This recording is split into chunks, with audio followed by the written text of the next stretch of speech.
안녕하십니까? 인생의 복잡한 문제들을 말씀으로 단칼에 해결해주는 김종근 목사의 쾌도 남마입니다.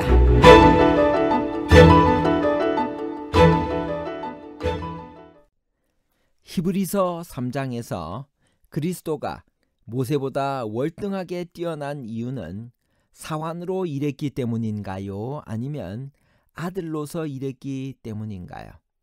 사환과 아들에 관한 복잡한 문제를 하나님 말씀의 가르침으로 명쾌하게 해결해 드리겠습니다.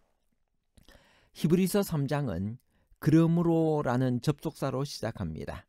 그것은 3장의 내용이 전장과 연결되어 있다는 것을 의미합니다. 히브리서 2장은 그리스도가 우리와 같은 인간으로 혈육이 되시기 위하여 잠시 동안 천사보다 못하게 함을 입었다고 말했습니다. 히브리서 3장에서 말하고 싶은 내용은 무엇인가요? 히브리서 3장 1절. 그러므로 함께 하늘의 부르심을 받은 거룩한 형제들아, 우리가 믿는 도리의 사도이시며 대제사장이신 예수를 깊이 생각하라. 하나님으로서 그리스도의 높여진 지위와 인성을 취할 때 무한히 낮아짐에 관해 히브리서 1장 2장에서 말해온 모든 것에 비추어 예수 그리스도를 통한 구원을 획득하라는 하나님의 부르심과 함께 우리의 크신 대제사장 그리스도의 하늘 봉사에 그들의 주의를 고정하라는 초청을 받고 있습니다. 히브리서의 기자는 우리를 함께 하늘의 부르심을 받은 거룩한 형제들이라고 부릅니다. 얼마나 감격스러운 호칭인가요? 히브리서 3장 1절. 그러므로 함께 하늘의 부르심을 받은 거룩한 형제들아.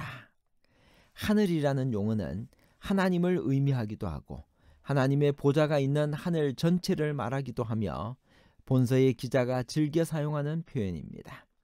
우리가 다 함께 하늘의 부르심을 입었다는 사실은 얼마나 큰 특권입니까? 그리스도인들은 하나님의 은혜로 현재 이 죄악 세상에서도 그의 사랑의 아들의 나라에 살고 있으며 장차 영원한 하늘에 살 사람들입니다.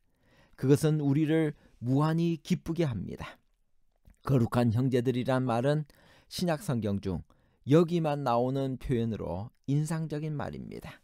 신약 성경에서 거룩하다는 말은 하나님을 위하여 세상으로부터 구별되었다는 뜻입니다. 우리 그리스도인들은 하나님을 아버지라고 부르는 특별하고도 거대한 형제들 속에 속해 있습니다. 히브리서 3장 1절에서는 예수님을 우리의 믿는 도리의 사도시며 대제사장이라고 불렀습니다. 예수님을 사도라고 부를 수 있나요? 히브리서 3장 1절.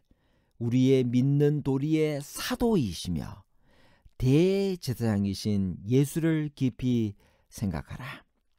사도란 어떤 특별한 일을 위하여 부르심을 받은 자 혹은 보내심을 받은 자라는 뜻입니다. 예수님께서는 우리의 구원을 위하여 보내심을 받았습니다.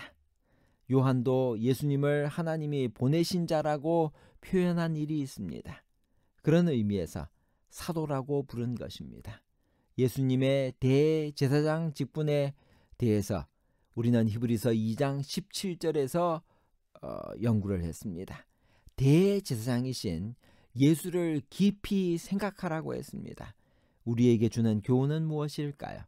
히브리서 3장 1절. 우리의 믿는 도리의 사도이시며 대제사장이신 예수를 깊이 생각하라. 히브리서 3장 1절은 우리의 믿는 도리이시며 대제사장이신 예수를 깊이 생각하라고 명령하고 있으며 히브리서 12장 2절에서는 믿음의 주요 또 온전케 하시는 이인 예수를 바라보라고 권하고 있습니다. 이것이 히브리서의 주제이며 재림의 지연에 대한 히브리서의 대답입니다. 대제사장으로 봉사하시는 예수님의 사역에 대하여 우리는 깊이 생각해 보지 않고 넘어가기 쉽습니다. 그러나 거기에는 하나님의 깊고 측량할 수 없는 섭리와 사랑이 있기 때문에 깊이 숙고해야 합니다. 예수님께서 오늘도 죄인인 나를 위해 중보하고 계신다는 사실은 얼마나 감사하고 찬송해야 할 일입니까? 히브리서가 예수님을 모세보다 뛰어난 분으로 설명하는 이유는 무엇인가요? 왜 아브라함이나 요셉을 예로 들지 않았을까요? 히브리서 3장 3절. 그는 모세보다 더욱 영광을 받을 만한 것이 마치 집 지은 자가 그 집보다 더욱 존귀함 같으니라. 유대교회에서 모세의 권위는 절대적이었습니다. 그는 이스라엘을 애굽에서 이끌고 나와 노예 생활에서 해방시킨 영웅일 뿐만 아니라 가나안 땅으로 인도해준 위대한 지도자였습니다. 그는 또한 하나님께로부터 율법을 받아 전달해준 율법의 수호자여 이스라엘의 구원을 위해 하나님께 호소한 중보자였습니다. 그러므로 히브리서가 유대인들에게 예수님을 모세보다 뛰어난 분으로 소개하는 것은 당연한 것이었습니다. 히브리서는 모세보다 뛰어나신 예수님을 설명하면서 먼저 모세의 훌륭한 점들을 열거하고 있습니다. 모세의 품성과 인격을 한마디로 표현한다면 그는 어떤 사람이었나요? 히브리서 3장 2절 5절. 그는 자기를 세우신 이에게 신실하시기를 모세가 하나님의 온 집에서 한 것과 같이 하셨으니, 또한 모세는 장래에 말할 것을 증언하기 위하여 하나님의 온 집에서 종으로서 신실하였고. 모세가 위대한 것은 그의 신실함 때문이었습니다. 모두가 신실하고 충성된 사람을 찾고 있습니다. 회사도 가정도 교회도 세상도 그런 사람을 목마르게 찾고 있습니다. 그런 사람만 있으면 중요한 일도 맡기고 크게 쓰고 싶으나 생각보다 찾기가 쉽지 않습니다. 사람을 선반하는 일을 해본 사람은 다 절실하게 느끼는 사실입니다. 다른 재능이 뛰어나도 신실하지 않은 사람은 오히려 해가 됩니다. 하나님께서 모세를 사랑하고 인정하신 것은 모세의 신실함과 충성심 때문이었습니다. 히브리서는 예수께서 모세보다 뛰어나시다는 것을 어떤 예를 들어 설명하고 있나요? 히브리서 3장 3절 5절. 그는 모세보다 더욱 영광을 받을 만한 것이 마치 집 지은 자가 그 집보다 더욱 존귀함 같으니라. 또한 모세는 장래에 말할 것을 증언하기 위하여 하나님의 온 집에서 종으로서 신실하였고. 우리에게는 이런 예가 필요 없고 당연한 사실이지만 모세가 절대적이고 예수님에 대한 이해는 부족한 유대인들에게 하나님의 아들 예수 그리스도를 소개하기 위해서는 이런 비유가 필요했습니다. 모세는 신실하고 훌륭했지만 집이었고 그리스도는 집을 지은 자였습니다. 모세는 종, 사환으로서 신실하였고 그리스도는 주인의 아들로 신실했습니다.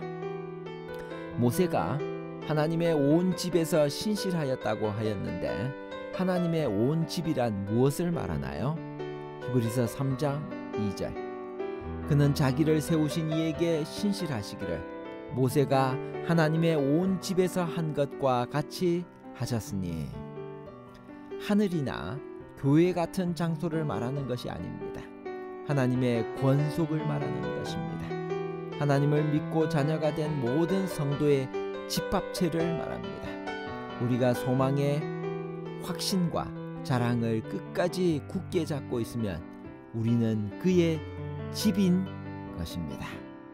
그러므로 하나님의 온 집이란 하나님의 권속, 하나님을 믿고 자녀가 된 모든 성도의 집합체를 말하는 것입니다.